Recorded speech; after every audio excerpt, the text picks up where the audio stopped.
A man was inside a school auditorium, helping the staff straighten the paintings one by one. Suddenly, a young boy rushed over and pointed at him. Hey, don't touch my painting!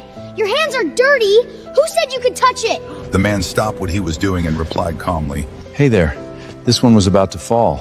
I was just trying to fix it for you. The boy glanced at his work clothes and frowned. I don't believe you. You're just trying to ruin my painting. He turned and shouted, Mom, this man is messing with my artwork. Call security and have him kicked out.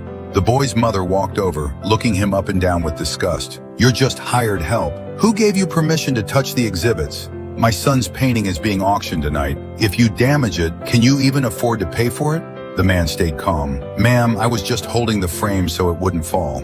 She let out a cold laugh. That's still not your place. This level of exhibition isn't for people like you to touch. Hearing his mother back him up, the boy smirked and pointed to a painting in the corner. Mom, look at that one. It looks like a kindergarten scribble. No one's paying $1 for that.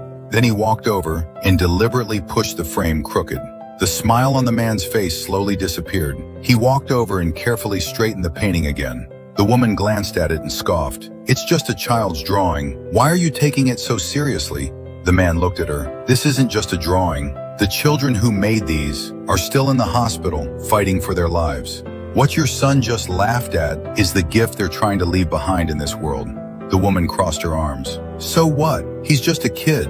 The man's voice grew firm. Yes, kids make mistakes, but what they become depends on the adults standing behind them. At that moment, the principal quickly walked onto the stage. Ladies and gentlemen, before the auction begins, I'd like to thank someone. He walked up to the man and spoke with respect. Mr. Carter, thank you. 10 years ago, our children's hospital didn't even have an art therapy program. You were the one who started it and funded it. For years, you've not only served on the hospital board, you've personally helped organize these exhibitions for the children. And today's charity auction exists because of you. The woman's face went pale. She looked at the man she had just looked down on and couldn't say a word. Mr. Carter spoke calmly. Ma'am, you spend a lot of money teaching your child art, but art was never meant to make someone stand above others. What it truly teaches is how to understand people. If a child can paint beautifully but never learns respect, he will never become truly great. The woman lowered her head and gently pulled her son's hand. The boy stood there in silence for a long moment.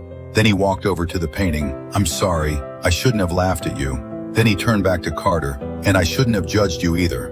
Carter knelt down and looked at him. Listen, son, clothes only tell people what someone is wearing, but how they treat others tells the world who they really are. If you believe respect matters more than winning, leave respect.